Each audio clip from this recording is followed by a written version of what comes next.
আমাদের পৌরসভার শতকরা 70% লোক ভাই বোনের সম্পর্ক নাই, কোরআন হাদিসের পরিণতি কি? জবাব চাই। ভাই বোনের সম্পর্ক নাই মানে কি? এর মানে হয়তো ভাই বোনের মধ্যে সেরকম সম্পর্ক, রিলেশন, আন্তরিকতা, ভ্রাতৃত্ব সুলভ, যে আত্মীয়তা সুলভ যে সম্পর্ক থাকার কথা সেটা নাই, নামকাওয়াস্তে আছে। এটা শুধু আপনাদের এই মহেশখালী পৌরসভার সমস্যা না, এই সমস্যাটা সারা দেশের কম বেশি। মানুষ এখন অনেক সেলফিস্ট, অনেক স্বার্থপর, আত্মকেন্দ্রিক হয়ে গেছে।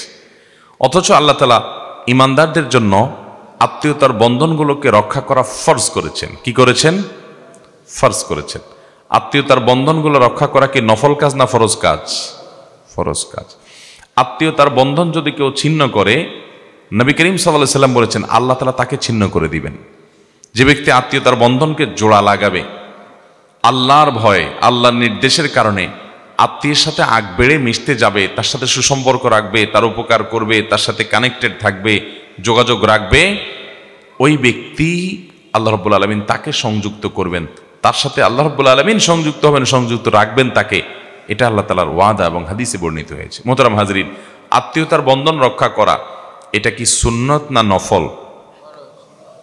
ফরজ কাজ।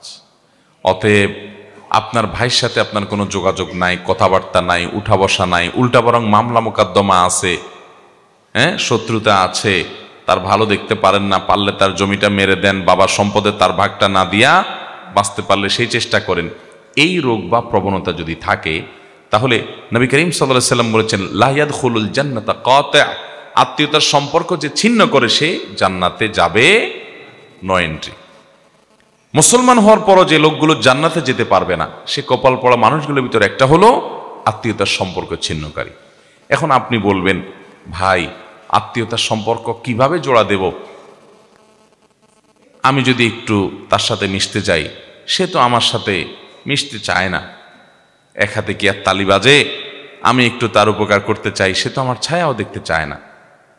সে পারলে আমার থেকে এড়ায় এড়ায় থাকতে চায়, বা আমি তার জন্য অনেক কিছু করি, সে আমার জন্য কিছু করতে চায় না, স্বীকারও করে না।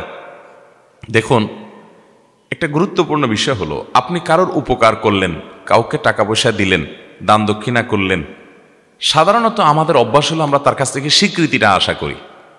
স্বীকৃতিটা আশা করি যে লোকটার জন্য এত কিছু করলাম, অন্তত সে মুখে স্বীকার করুক যে আমি তার জন্য করছি। এটা আশা করি না আমরা অনেক সময়?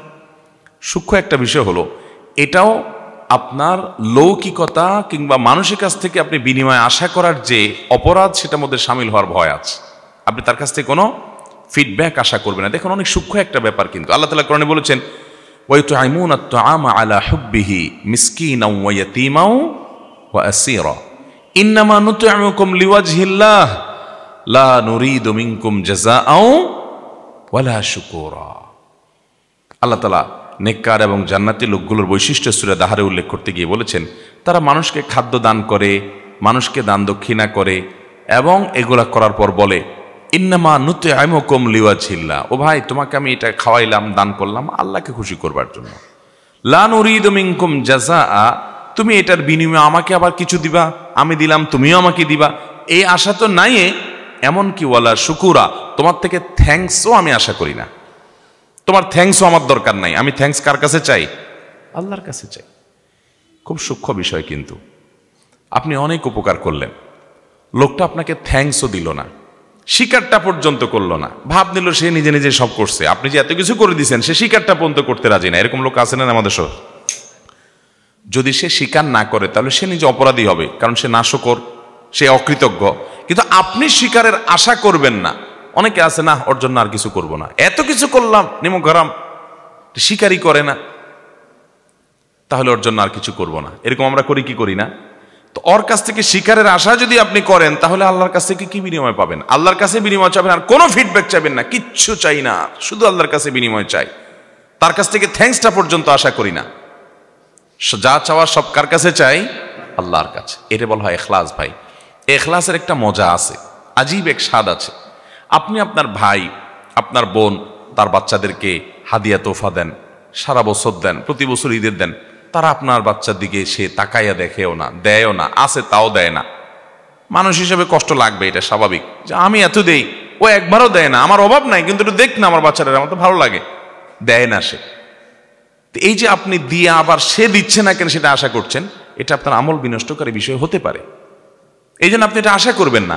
সে দেয় না, সে আল্লাহর কাছে জবাবদিহি করবে, কেন তার ভাতিজাদের খেয়াল রাখে না, ভাইয়ের প্রতি খেয়াল রাখে না, আত্মীয়তার সম্পর্ক রক্ষা করে না, সে গুনাহগার হবে। বাট আমি আমার দায়িত্ব পালন করব, আমি তার কাছ থেকে কিছু আশা করব না, আমি আশা করব আল্লাহর কাছ থেকে।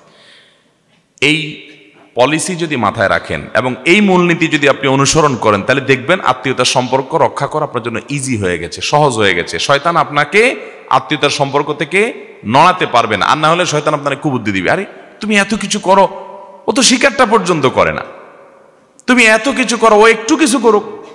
দেখবেন আপনার নিজের বই বলবে আপনাকে যে তুমি তোমার ভাই বোনের জন্য কি না করছো, জীবনটা দিয়ে ফেলছো, ওরা ওরা শিকারটা পর্যন্ত করে না। বউ দেখবেন ফুসলাবে, আছে না নাই? তখন বউকে এ ওয়াজ শোনাই দিবেন যে আমি আমার দায়িত্ব পালন করছি, ওর কাছ থেকে কিছু পাওয়ার আশায় না। ও আমার জন্য চুল পরিমাণ কিছু না করলেও ও না করার কারণে আল্লাহর কাছে জবাবদিহি করবে, আমার কোনো সে নাই। আমি যা করছি এটার বিনিময়ে ওর কাছ থেকে কিচ্ছু চাই না, থ্যাঙ্কসটাও চাই না। আল্লাহ কোরআনে নেককারদের প্রশংসা করে তাদের বর্ণনা দিতে গিয়ে আল্লাহ বলেছেন, লা নুরিদু মিনকুম জাযাআন ওয়ালা শুকুরা। তারা দান করে বলবে তোমাদের কাছে, ও ভাইয়েরা তোমাদের যাদের দান করলাম, উপকার করলাম জীবনে, তোমাদের কাছ থেকে বিনিময়ও চাই না, শুকরিয়া বা কৃতজ্ঞতা, থ্যাংক ইউ আশা করি না। তাহলে এইভাবে যদি আপনি দেখেন, তখন আত্মীয়তার সম্পর্ক রক্ষা করা কি হবে? সহজ। এক ব্যক্তি আমাদের প্রিয় নবী সাল্লাল্লাহু আলাইহি ওয়াসাল্লাম কাছে আসছেন, এসে বলছে, ইয়া রাসূলুল্লাহ,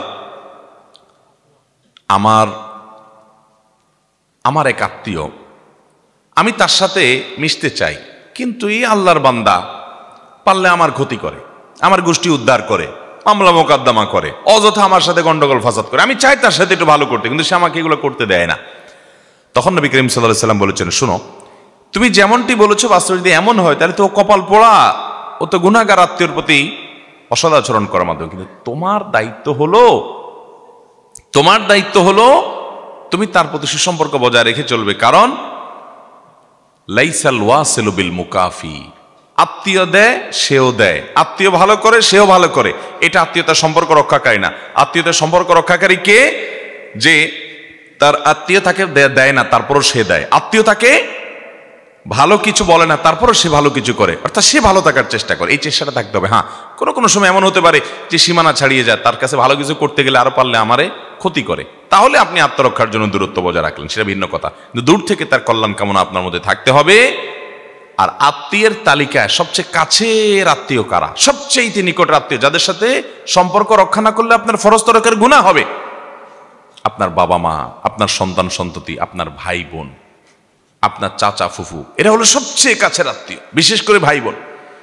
এটা ঠিক যে প্রশ্ন করেছেন তিনি গুরুত্বপূর্ণ প্রশ্ন করেছেন, যে আমাদের দেশে সব জায়গায়, সকল জেলা উপজেলা থানা সব জায়গায় দেখবেন যে মানুষের মধ্যে ভয়ঙ্কর রোগ আজকে ধারণ করেছে, যে আমরা আত্মীয় স্বজনের হক, বিশেষ করে ভাই বোনের সাথে সম্পর্ক আমরা রাখি না।